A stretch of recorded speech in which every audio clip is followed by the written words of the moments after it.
Hi everyone, thanks for having me. My name is Amber Strong, Makaiau, and I have, like I said earlier, I was a classroom teacher in the Department of Education for over 12 years.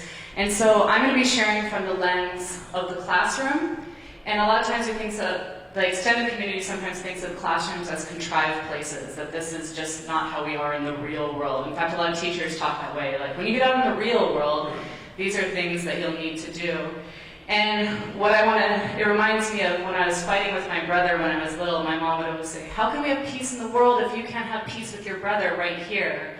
And so what I'm going to invite everybody to think about is, how can we ask students or the world to change if we're not modeling that way of being in our classroom? And we live in this era of high-stakes testing and standardization, and a lot of people think that there's not enough time to be making classrooms peaceful places where there's people talking and listening to one another and connecting with one another.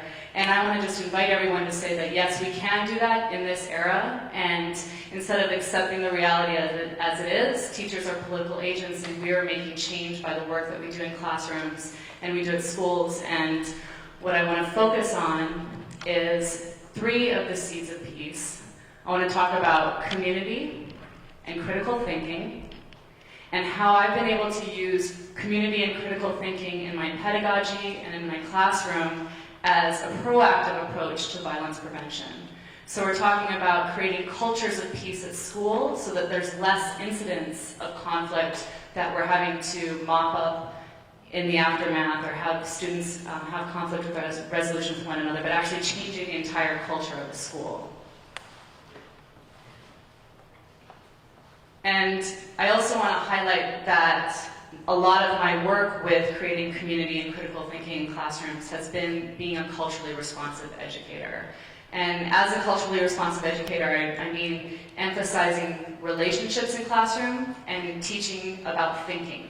Teaching us to be good thinkers, whether it's internal thinking and our own reflection on our own existence and what we're doing in the world, or interdependent thinking with one another, but building community and thinking as an ethical member of a community. So in my presentation, I'm going to tell the story a little bit about my journey in becoming a culturally responsive educator. And part of that journey is going to begin with growing up here and my work that I did in college, and it's going to then extend to when I came back to the University of Hawaii, and I became introduced to an approach to teaching called philosophy with children, or philosophy for children. And through philosophy for children, I was able to take this approach to education and design a culturally relevant ethnic studies course at Culural High School that was actually funded by the Centers for Disease Control as a violence prevention initiative for our school. And through my work with the ethnic studies class at Culural High School, I got in touch with the Southern Poverty Law Center and their work with teaching tolerance, and this is my latest place that I'm at in my journey, and I'll leave you with that today. So part of the beginning of my journey involves growing up in Hawaii. I'm 6th generation on my mom's side in the islands, and part of my journey was about trying to understand where I fit in here. What did it mean to be white in Hawaii? What did it mean to be 6th generation white in Hawaii? What did it mean to come from a legacy of colonization? And my family were the colonizers. And thinking about all of those things while living in a multicultural context and being introduced to people of all these various different cultural backgrounds and how much they were informing my growing identity as a person. And so I'd say that this was my first engagement with community, and it was my first engagement or level of thinking about who I am and how I connect with other people. And then on the right-hand side, I moved to California to go to college. I went to the University of California at Santa Cruz.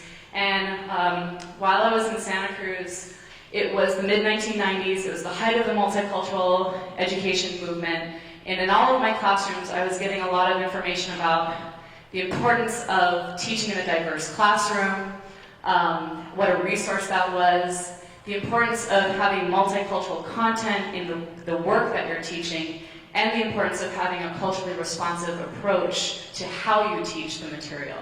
So I was soaking all of that in, and at the same time I worked at a Head Start, a bilingual Head Start in Watsonville, which is a neighboring town to Santa Cruz. And it was the first time that I got to see all of that enacted in action. The teachers there would routinely make home visits, And they were beautiful at balancing the act of honoring the students' home culture while teaching them explicitly about the culture of power and the language and tools and that we would need to participate in the language of the culture of power. And I want to pause for a second because it was about building community and having relationships, and then it was about developing language. And a lot of times critical thinking language is part of our culture of power.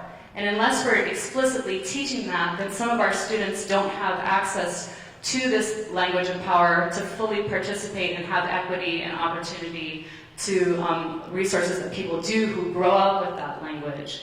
And so it was a really amazing thing to see of them honoring the home culture and then giving them the tools to be part of the culture of power so they could be part of it and then change it. And I had all of this theoretical background so that when I moved back to Hawaii and attended college at the University of Hawaii, I stumbled into this man named Tom Jackson in the philosophy department. And Tom Jackson was doing work with philosophy for children. And up until that point in my teacher education program, I was getting a lot of theoretical beliefs about what I thought was good teaching, but I didn't really have any strategies for making that happen. And P4C was the first time that I had actual strategies for making those classroom practice, those beliefs about teaching a reality. So for those of you who don't know about philosophy for children, it's both an approach to teaching and learning that's defined by a conceptual framework, and it's a set of actual classroom strategies that teachers can use. And it's not just for teachers. We're using these strategies to, in January, we're having people go up to the Honolulu Museum of Art and view a show, art activists, and using the strategies to dialogue. Last year we were down at the state legislature. We had students at the legislature who were interning, and they were using this platform and format to participate in and experience deliberative democracy at the legislature, which I'm not sure was happening beyond the walls of our room in the legislature. So trying to transform society in that way. So the conceptual framework of P4C is all about building community, fostering student-centered inquiry, bringing philosophy into the element, and this is not big P philosophy like the canon, Plato, Aristotle. It's more the act of wonderment and asking questions about things we genuinely care about and are interested about in our life, and about cultivating reflection and reflecting inward and reflecting with a group. And then the actual strategies that we use in P4C is we talk a lot with students about intellectual safety. We construct a definition of intellectual safety as a group together. We create something called a community ball, and what it is it's a tool for mediating turn-taking during class discussion. We teach students explicitly something called the Good Thinkers Toolkit, which teaches students about what do you mean by that, reasons, assumptions, inferences, using examples, counterexamples, and then questioning is what's being said true and what are the implications. So explicitly teaching language of thinking. We have a format for democratic discussion where we either read something or experience something, and then we put all the questions up and the students get to vote on the question that they want to talk about. And we have our inquiry together, starting with the person whose question that got chosen. And then there's a set of reflective tools that we use after the discussion. And we have magic words that we teach the student for facilitating, using I statements, saying when they need somebody to clarify something. So there's all these actual strategies that we have. And if anybody's interested, I can talk to you more about that or give you resources for them. And I'm sure my students from the past are nodding and being like, oh yeah, we did that. I vaguely remember that. So by the time that I got into my own classroom at Kailua High School, I had this theoretical background, and I had all of these strategies for teaching.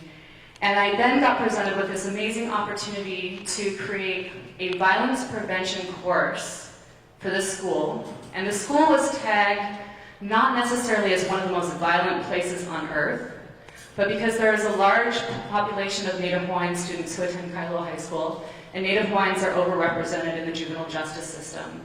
So it was seen as a preventative measure for the school modeling a culture of peace that would hopefully trickle out through the community through extended community partnerships and relationships. And at Kailua High School, I designed this course with Kehau Blasco, who now teaches at Kamehameha Schools, And the course had the P4C as the pedagogy of how we taught the course, and then we used ethnic studies as the site for discussing multicultural content. Because a lot of being a culturally responsive educator is about giving students windows and mirrors. You give them mirrors where they can see themselves in the classroom and in the curriculum, and you give them windows so they can see into the lives of others. And in this video, here's the classroom, where it was really based on community and critical thinking and then our multicultural resources. In this video, I'm going to show you, hopefully, how do I get it to play?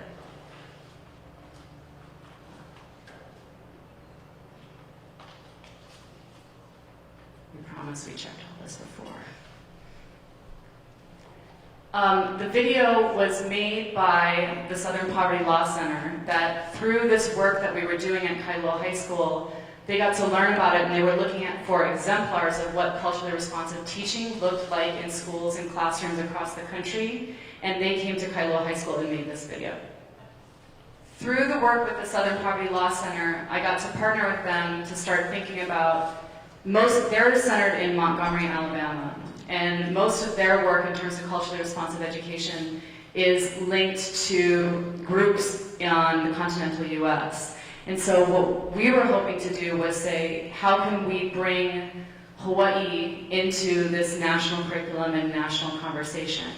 And recently what they've developed is a brand new curriculum called Perspectives for Diverse America. It's a free online curriculum for educators. All you do is you log into the website and create an account, and it's an anti-bias curriculum that's focused around 4 main domains.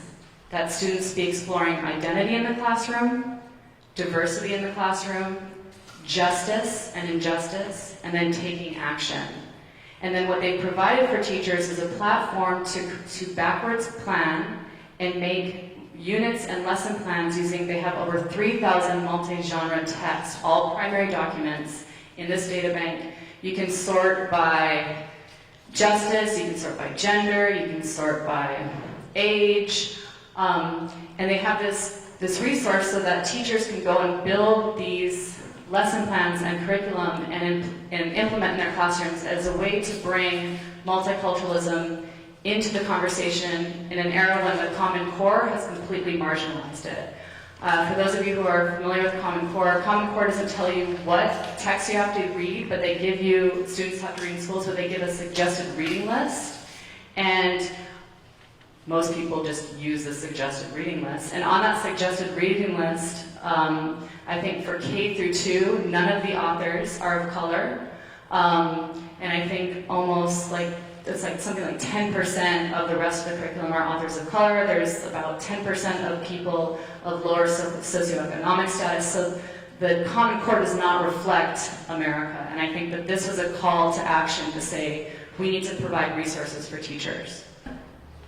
So that's that this was uncomfortable because maybe you were going to have to share it in this class. I thought I was going to have to share it, so I was getting kind of nervous. When you actually become accountable for your assumptions, that's what makes you nervous. And we're using the tools of critical thinking so that they're working on their thinking skills while they're negotiating this academic discourse related to who am I, do I belong, how do I relate to other people. There's different levels of being local. And so I have a question then. If there's different levels of being local, do you think there's different levels of respect that local people give to other people? It gets them to look at assumptions and to start breaking down their prejudices. And these critical thinking tools can transfer across any discipline and any content area. And one of the critical parts of our discussions is that they have to be done in an intellectually safe environment so that students feel comfortable sharing what they really think about things and using specific examples from their life. Second grade, I remember we were living on the streets. It's something very personal, something very deep that I always had to hide from everybody because I didn't feel like I would be accepted. I can share it now because I feel like we came together as a family. The teaching strategies I don't think are unique to me as a person. I think that these are things that teachers across the globe can be using in their... Okay, awesome job, guys!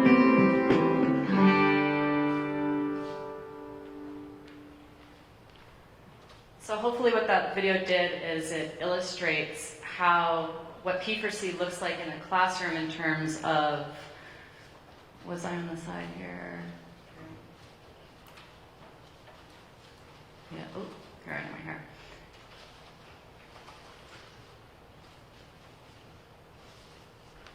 What P4C does in terms of building community in the classroom through using those strategies and also incorporating critical thinking. So just to wrap up the new relationship that we're building between Hawaii and the Southern Poverty Law Center is teaching tolerance is a place for educators to find thought-provoking news, conversation, and support for those who care about diversity, equal opportunity, and respect for all differences in schools. And like I mentioned, this is the brand new website for teachers. I highly recommend you go and visit it. It's so well done. The public launch was on Tuesday, so this is fresh off the presses. This is brand new. I have some handouts on it, and I can also email you information. But what the website does, again, is it has these 4 domains, and it gives teachers and perhaps people that are unfamiliar with lesson planning, and I'm using it with brand new pre-service teachers, a format for thinking about how do we build community and how do we have multicultural texts and how do we incorporate critical thinking into the classrooms through developing this type of learning plan.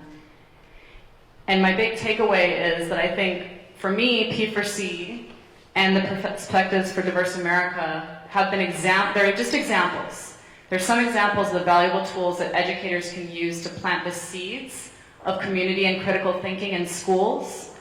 And what they help us do is they help us create a culture of peace so that we're being proactive in our approach to conflict resolution. And Culural High School is a different place from when I started there 15 years ago, and I think it's been this joint effort of the entire school community to say these are, like you were saying, like these are our shared values.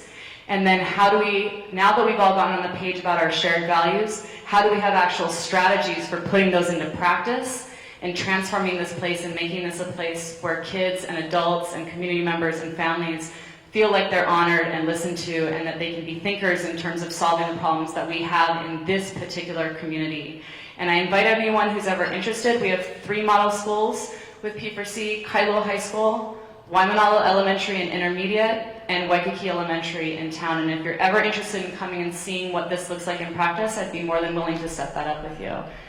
So with that said, we're at the University of Hawaii and our website is p4chawaii.org. Thanks for having me. This has been a lot of listening and sitting, and I think now it's time for us to digest.